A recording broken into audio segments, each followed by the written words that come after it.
Hello, everyone, and welcome to Medford Happenings, a show for and about the city of Medford. The purpose of this program is to give Medford citizens facts and information to help you make informed decisions. Today, we welcome a good candidate for the Medford City Council, Patrick Clerkin, to the show. Good evening, Patrick. How are you? Thanks for having me back again, John. It's good to be back. Good to have you. Good to have you. We're going to get right into this, Patrick. We all know what the number one biggest issue in Medford is right now. The talk continues, is back and forth, and I'm just going to come out. What's your opinion on the zoning? What do you feel about it? What do you think needs to be done, or what's your approach to this zoning issue? It's Mhm. all over Medford, so I'll let you take it. Yeah, this does really seem to be the linchpin issue in the city right now. And I think it's really unfortunate that it's come to a grinding halt. Well, um, I first and foremost agree that there does need to be a comprehensive look at the city zoning. You don't just want it to be a patchwork or a Frankenstein's monster of different zoning proposals. But I also think you have to offset that with considering the needs of the neighborhoods. And I've said that before, and I'll continue to say it. I think that the biggest oversight was not doing neighborhood impact studies with the neighborhoods that were going to be affected so that you would understand things like traffic flow patterns and parking situation and the utilities, what the effect was going to be on as you connect these large buildings up to the utilities and the sound studies that affect what are the different neighborhoods going to hear from the traffic changes, and also light studies, what are the shadow effects going to be like. And because that wasn't done in a I would say sophisticated way that kept people abreast of what was going on, people felt like they were just being excluded from the process or that they were being railroaded. And so here we are right now. Things have come to a grinding halt. And I think that clearly the city's budget needs this commercial revenue and residential revenue. I don't think it's a good idea to try to operate off of um, uh, overrides and debt exclusions. I think that is, as I've mentioned before, a form of financial duct tape. But if we're to do this properly and it's to be balanced, I think one of the steps that is really going to help us move in that direction is this new charter that's on the ballot in November. Some people might not know about it, but basically what it does is it balances the city overall, the representation, with ward-based representation. Right now, we have 7 at-large city council candidates, and the proposal is that we would be moving to 11 overall candidates, with 3 of them being at-large and 8 of them being ward-based. So that really creates the balance. It sets the stage for really what was missing, I feel, in this rezoning process.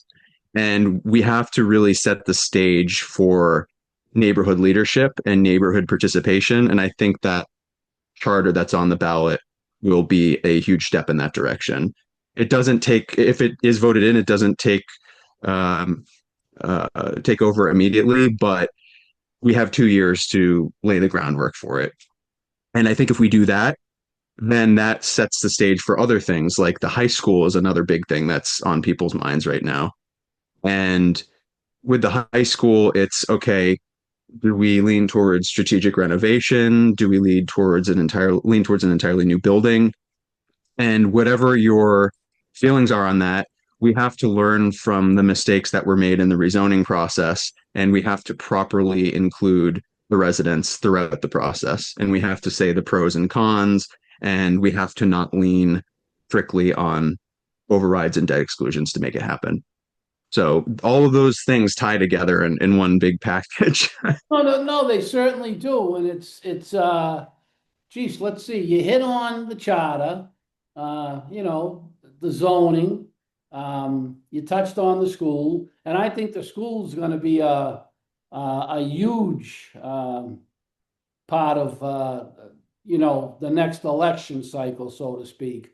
once whoever's going to be on the council, and how the city's going to move forward with that. It's going to be interesting, and that was a lot of good, lot of good points you put out there, and you basically answered all my questions, Patrick.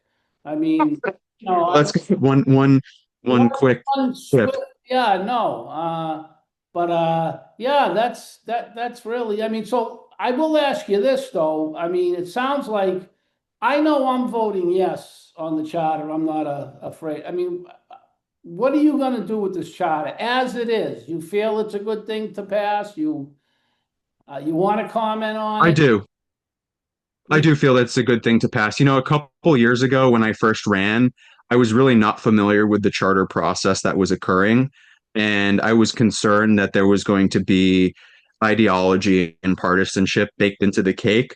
But after seeing what they did for the last 2 years, where it wasn't just the public, it wasn't just a diverse team of 11 resident voices led by Melvin McDonald, who just ran for council. And they consulted with people who have made many different charters across the Commonwealth. So I think that was an important piece of it. But I read the entire, I don't know, 35, 37 pages or whatever it is, Yeah. and I was impressed by it. And it wasn't just that it was the ward-based representation, it was also that we now have regular charter review. The last time we had that was 40 years ago. We now have a budget meeting that's mandatory between the mayor and the city council and the school committee that has to happen annually earlier in the year so that the budget doesn't get kicked down the road. So there's a bunch of things that I like about it. And I encourage people to look at it in total rather than just some little piece of it. I agree. And, that's it, Patrick. That's all we have for you. Mhm. Good answers. Really, you are a great candidate, and I hope the city comes out and votes for you. We need good people. We need thinkers, and we need young people, and we need independent people. And you're all of that in one package, and I mean that. So thank you for coming on the show, Patrick. As always, it's been a pleasure. And Thank you, John. And thank you for the Medford Happenings team for putting this together. It's really sorely needed. you guys, you're all welcome. Thank you, Patrick. Have a good night. So please check out this program on medfordhappenings.com. If you haven't checked out medfordhappenings.com, really, you got to check it out. We're getting more and more views. It is a great website, 100% the city of Medford, Massachusetts. Everything, government, politics, restaurants, sports, everything on it that has to do with Medford. So check it out. It's a great website. You can also view us on Medford Happenings on YouTube, and you can also see this show on your local cable access. And that's it. As usual, I want to thank everyone for joining us. And please stay informed. Thanks, everyone.